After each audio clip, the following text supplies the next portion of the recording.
మన 5 వార్డు తాలూకు ప్రజలందరూ ధన్యవాదాలు తెలియజేస్తున్నాను.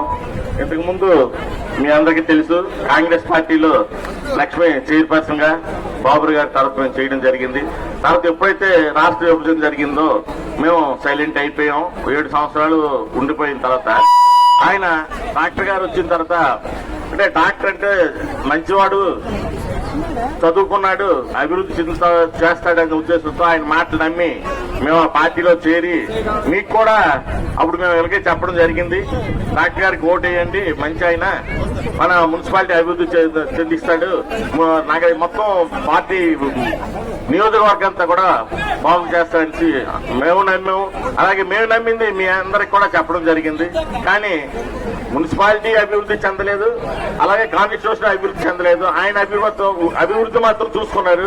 దానికి నిదర్శనం ఏంటంటే, నా సొంత స్థలం కూడా వాళ్ళన్నీ గారు కబ్జా చేయిస్తే కనీసం నాకు న్యాయం చేయలేని పరిస్థితులు ఆయన ఉన్నాడు.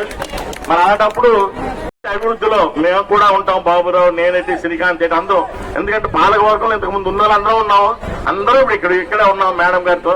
ఇది కూడా ఆయన మాకు అడిగాడు, నువ్వు నెక్స్ట్ చైర్మన్ చేస్తావంటే, లేదు సార్ నాకే పదవి ఇంట్రెస్ట్ లేదు, మనకి వీధిలో చదువుకున్న కుర్రోళ్ళు ఉన్నారు, వాళ్ళకి ఏదో తోవ చూపించండి, మాకు అంతవరకే తప్ప మాకే అధికారాలు అక్కర్లేదని చెప్పడం జరిగింది. ఆయన అలాగే అన్నాడు. కానీ ఈ రోజు వరకు కూడా మన వార్డులో చదువుకున్న కుర్రోళ్ళు చాలా మంది ఉన్నారు, ఒక్కరికి కూడా కనీసం ఒక జాబు, ఏదో ఒక మామూలు కాంట్రాక్ట్ బేసిస్ జాబ్ కూడా ఇవ్వలేదు. ఆయన మాత్రం ఆయన డిపార్ట్మెంట్ లో ఉన్న పోస్టులు, ఆసుపత్రిలో ఉన్న పోస్టులు అన్ని కూడా అమ్ముకున్నారు. అది ఓపెన్ గా అందరికీ తెలుసు.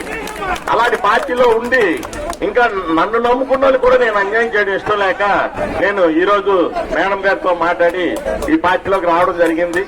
అందుకని నేను మేడం గారి పాలనలో మన మున్సిపాలిటీ కానీ అలాగే మన కాన్స్టిట్యూషన్ కానీ మంచి అభివృద్ధి చెందుతుందని ఆశిస్తూ మీ అందరి సహకారం కూడా కోరుతున్నాను. ఇది మీ అందరి ముందు ఇప్పుడు మేడం గారు మీరికే చెప్పారు, ఇప్పుడు కనీసం తాగడానికి నీళ్లు కూడా రావట్లేదు. ఇప్పుడు మన వార్డులను తెల్లవారు చూస్తారు, ఇంటికి 5 కుండలు పడుతున్నారు, అయినా 5 కుండలతో ఏ కుటుంబం కూడా జరగదు. కానీ తప్పట్లేదు, అంటే మన మున్సిపాలిటీ నీరు కూడా రాకుండా చేస్తున్నారు.